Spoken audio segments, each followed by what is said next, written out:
Si tu aimes ce que je fais, n'hésite pas à t'abonner et à activer la cloche des notifications pour ne rien rater des prochaines vidéos. Si tu as envie de soutenir mes vidéos, n'hésite pas à mettre un pouce en l'air, à les partager et à les commenter. Si tu as envie de me soutenir financièrement, n'hésite pas à aller regarder une pub sur Utip ou à faire un don. Le lien est dans la description de la vidéo.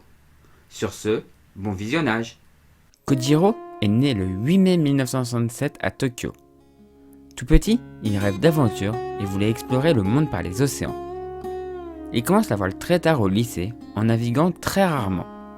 Mais la vraie envie de naviguer viendra à la fin du Box Challenge 1982-1983, quand Yuko Tada le remporte en 50 pieds.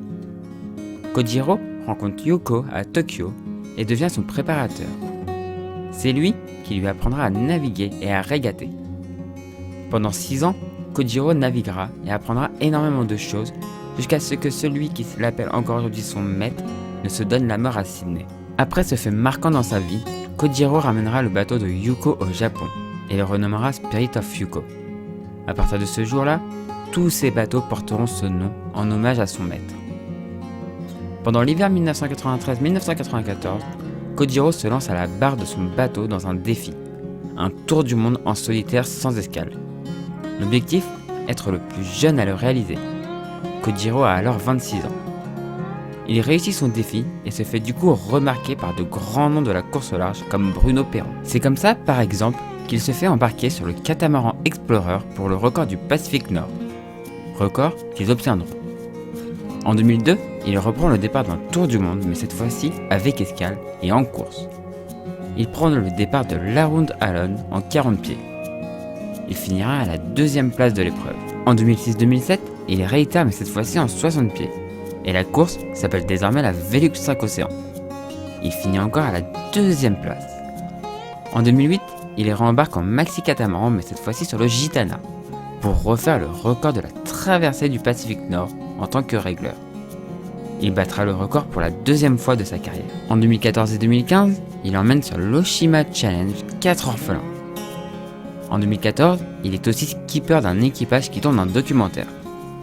Mais c'est en 2016 que Kojiro apparaîtra vraiment au grand public quand il achètera à Nicolas Boitvézy son IMOCA pour faire le Vendée Globe. Avant ce Vendée Globe, il finit 7ème de la New York Vendée avant de malheureusement abandonner le Vendée Globe sur casse de son mât. C'est dommage car Kojiro était un skipper très apprécié qui avait fait sensation en descendant le chenal en samouraï. Après ce Vendée Globe, Kojiro veut repartir. Au début avec le même bateau, mais il trouve des sponsors et peut du coup se faire construire un nouveau bateau. Il part sur un plan VPLP Sister Ship de Charal.